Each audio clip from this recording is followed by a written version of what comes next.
There are two things that quietly kill momentum in your business: changing your offer every time someone says no, and assuming you're bothering people when you reach out.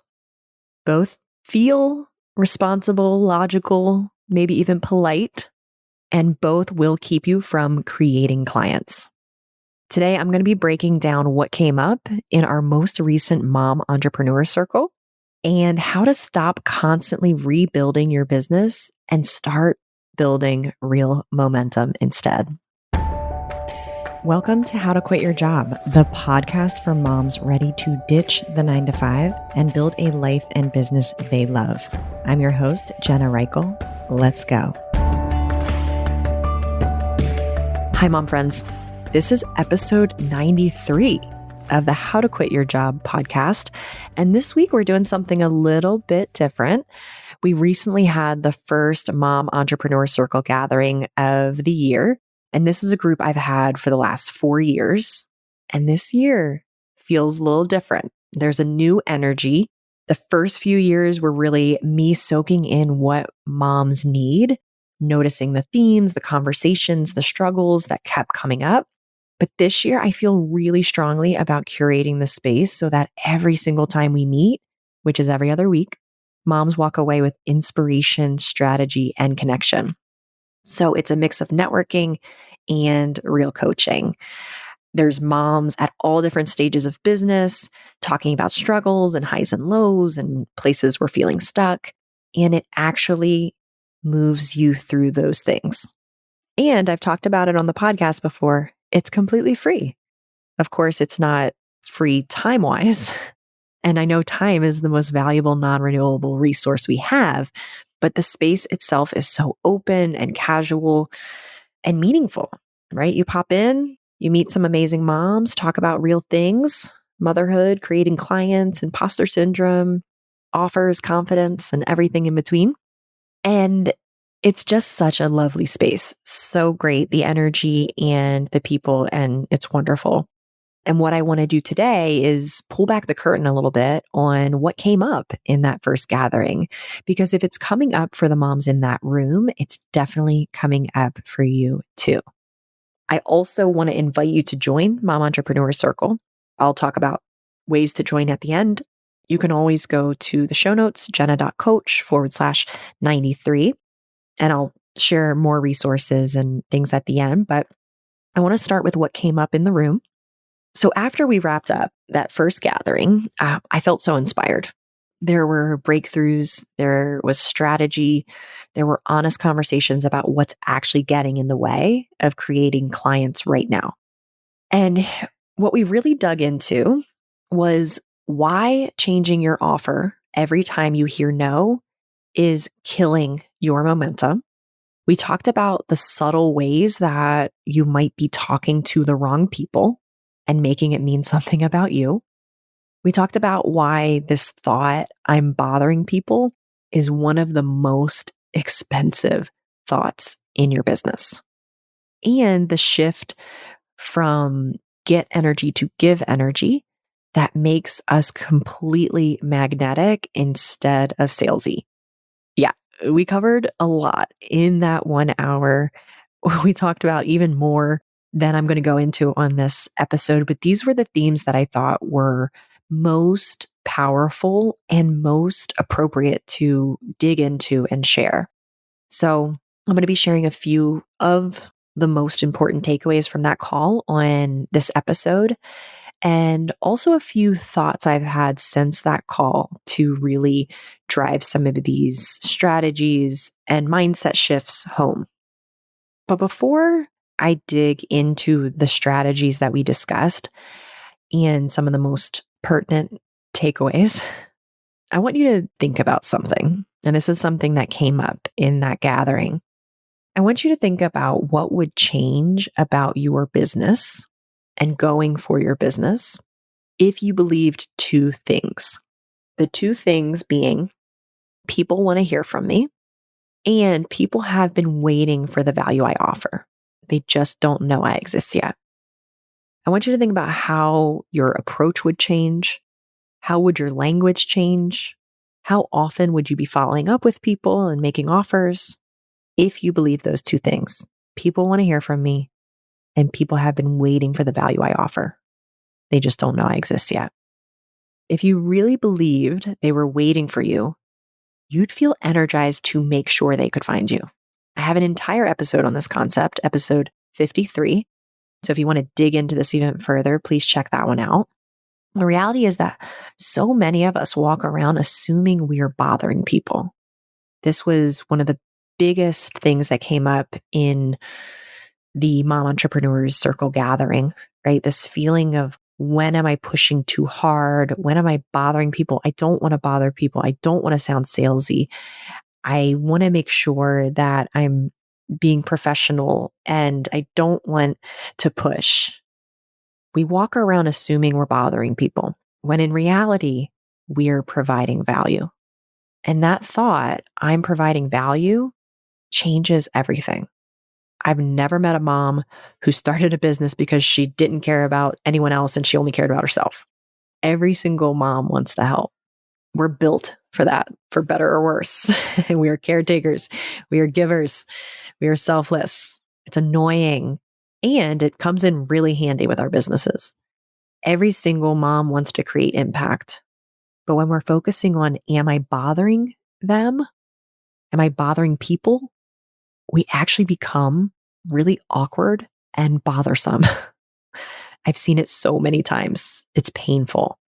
Okay, when we obsess over whether we're annoying, we show up from that energy and it's annoying.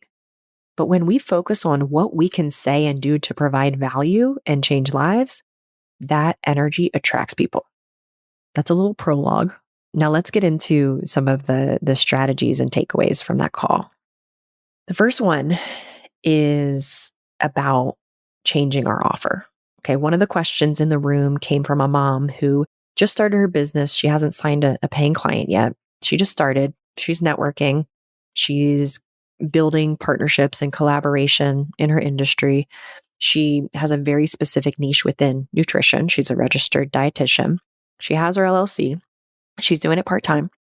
And her question was really around, when do I know if I should change my offer when I keep hearing no's? And I have very strong opinions about this. If you change your offer every time someone says no, you are operating from a really problematic place. You're chasing a perfect offer. You're chasing an offer that everyone says yes to. The reality is there is no perfect offer.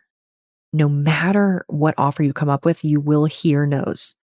No matter what you sell, no matter how incredible you are, if you try to mold your offer based on every piece of feedback, it sounds smart on the surface. And I 100% have talked about collecting data and learning from things, but this is one place where you don't immediately jump to changing the offer. Because the second you change your offer, you are back at square one of learning how to talk about your offer.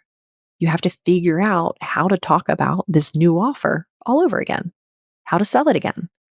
And that creates a lot of confusion and kills momentum. There is no right offer. There is only the offer you make right. That's something my coach told me years ago, and it is just so powerful. Now, there's a quick caveat to this. If you're still in exploration mode, and I have a few clients in this space, yes, you experiment, you shape your offer, you test pricing, you figure out what people need.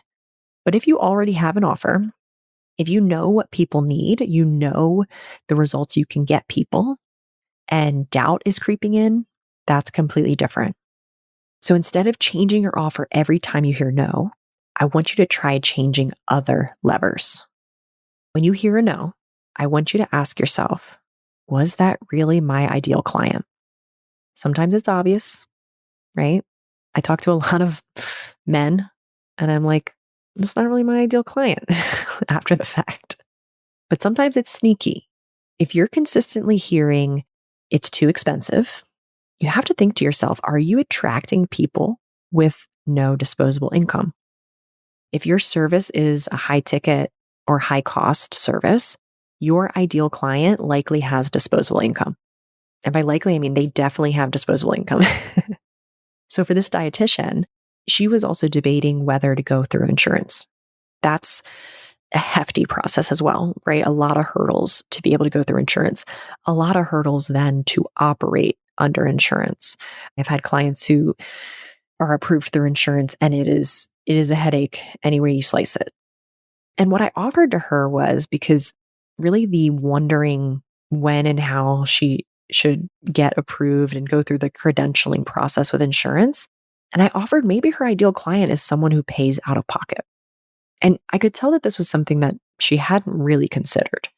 But trust me, those people exist. There are people out there who will pay out of pocket for a health coach or for a nutritionist or a dietitian or something that maybe sometimes is covered by insurance. There are people who will and are willing to pay for it out of pocket if they see the results as valuable. So first you ask yourself, was that my person? Right? Sometimes people say no, and we can really see that that just wasn't my person.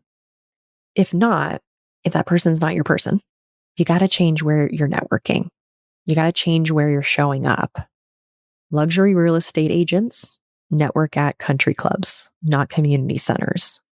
You go where your people are, whatever that means for you. If you work with moms, you show up at moms groups or in mom chats or anywhere that kids are, right?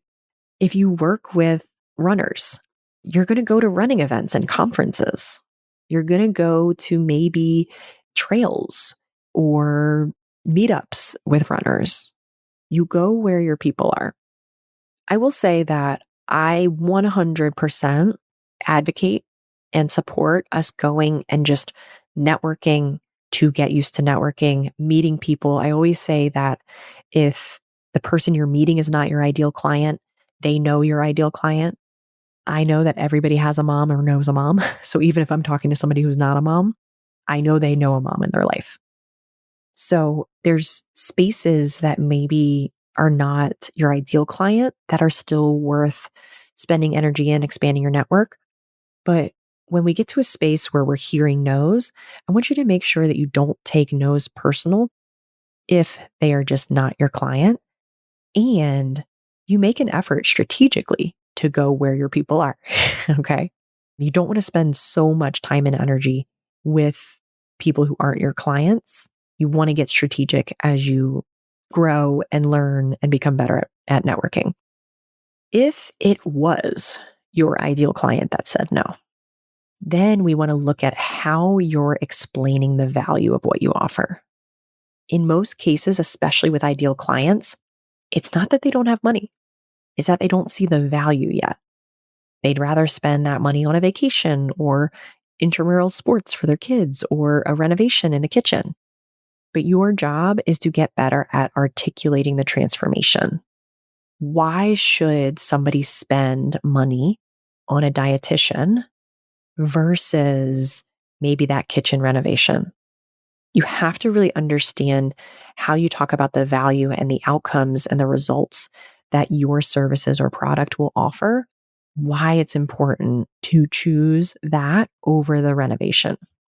And here's the thing, if you don't see the value, you don't think it's more important that somebody gets their diet and exercise and nutrition and their health in order, well, then you really have to coach yourself and figure out why that's more valuable than the renovation. There's always going to be reasons. And you have to know your value and you have to be able to explain it to yourself and sell yourself on that value in order to be able to cleanly and clearly explain that to a client. Your job is to get better at articulating the transformation. With enough conversations and enough no's, you get really good at that. But if you keep changing the offer, you're going to be starting from scratch every time. So don't do that. Okay, the second thing, let's talk about the salesy fear, not wanting to feel pushy, not wanting to bother people, because this comes up in 80% of my conversations. And this is such a simple shift, but not always an easy one. Instead of focusing on what you want from them, You got to focus on what you're giving. Like I said, simple but not easy. I did an entire episode on this, episode 76, about give energy versus get energy. So check that out as well after this if you are interested in digging deeper into this. But when we're worried about bothering people, it's usually because we're focused on what we want. We want them to become a client. We want them to say yes. We want the result. We want them to connect us with somebody. We want something from them. And that's why we feel like we're bothering them. And that wanting or that desperation, people can feel it. And if there's stickiness in the message, they can feel it. If there's this get energy in the message, they can feel it. The shift is to focus on the value you're providing. Like I talked about a few minutes ago on the episode, focusing on the value. This applies to potential clients and to networking and to following up and expanding your network and meeting one-on-one with someone that you met at an event. A client recently asked me, is there a general rule for following up? I want to be persistent, but not desperate. And my answer was, there are no right answers. You have to be honest with yourself about your energy and intention.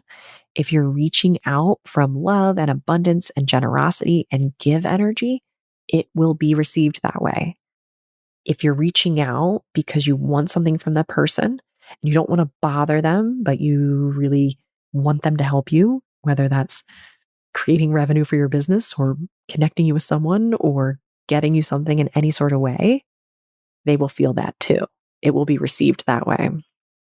And if you're not sure how you're feeling at any given moment when you are in this type of interaction, I'd like to suggest that you just wait until you do understand, until you are sure how you're feeling. And sometimes that might mean before a call or a meeting or sending an email, you also may want to just do an energy check in. And if that's a foreign concept to you, it's definitely a skill that will pay dividends in your business. This is a skill you absolutely want to tap into, you want to learn, and you want to be able to notice and be aware of. If your clients are more aware that you are in get energy than you are, that's a problem.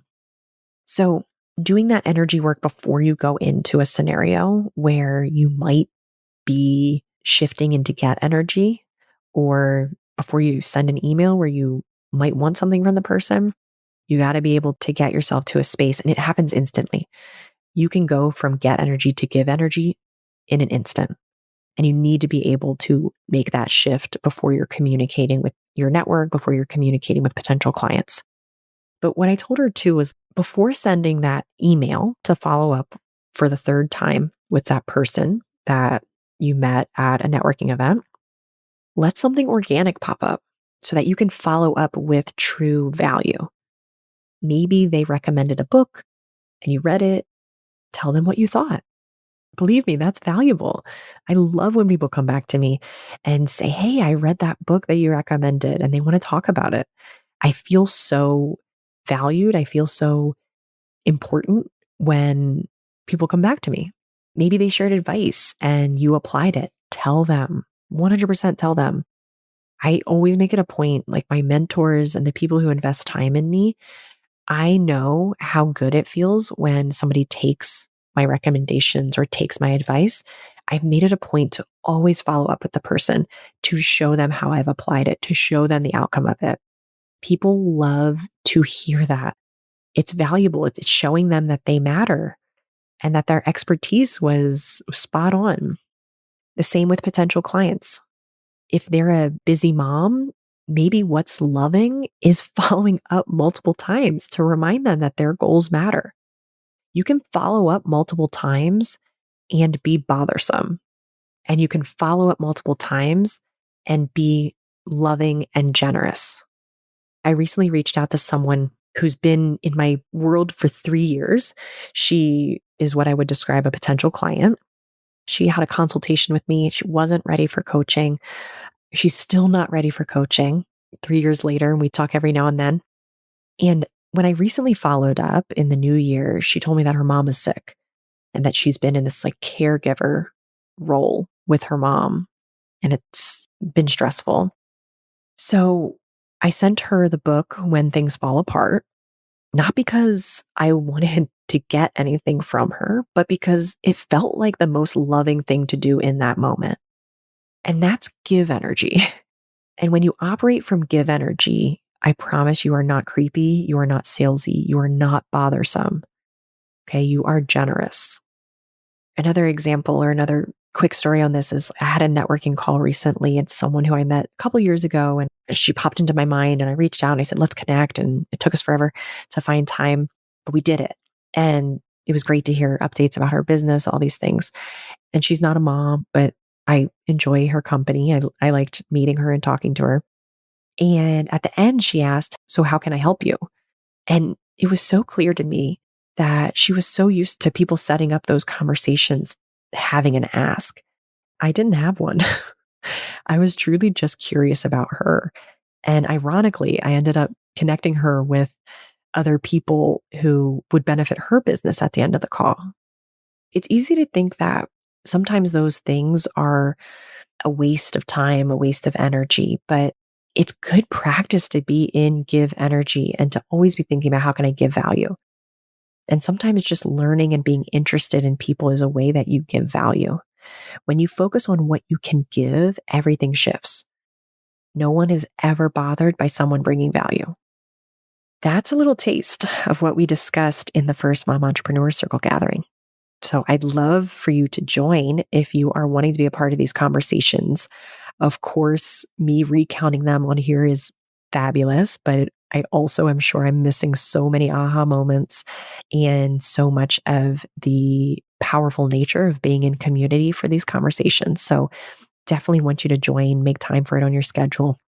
If you've been changing your offer every time someone says no, if you've been avoiding reaching out to people because you don't want to feel pushy, if you've been questioning whether anyone wants what you're building, if you've been wasting time trying to perfect instead of selling, maybe trying to come up with the perfect offer, maybe trying to perfect your sales page, maybe trying to perfect your website, trying to perfect how you talk about what you do, you need to be in that room. I want you in that room. Come with your doubts, come with your imposter syndrome, come with those little whispers in your head that are saying, what do you think you're doing? And this will never work. And we do our best to turn those into strategy and confidence. You can join and come check us out at jenna.coach/93. That's the show notes for this episode. And there will also be a link to sign up, or you can go straight to the sign up page, which is mom.jenna.coach/circle. We meet every other week, twice a month. I'd love for you to set aside 1 hour and be in that room, and we will build this in a way that feels intentional and abundant and fun. Our next gathering is tomorrow. So if you're catching this live, that's February 26th. Definitely check us out, sign up. I'll get you added to all the information and reminder emails. We meet every other week, twice a month. So no matter when you're catching this, you can join our next gathering and hang out with some pretty awesome and inspiring moms. And if you're feeling inspired and want to get started in this community right now, what better timing than tomorrow? Hope to see some of you in that space tomorrow. I look forward to bringing more of these themes and more of these transformations to you so that you can benefit, even if you are not in the room.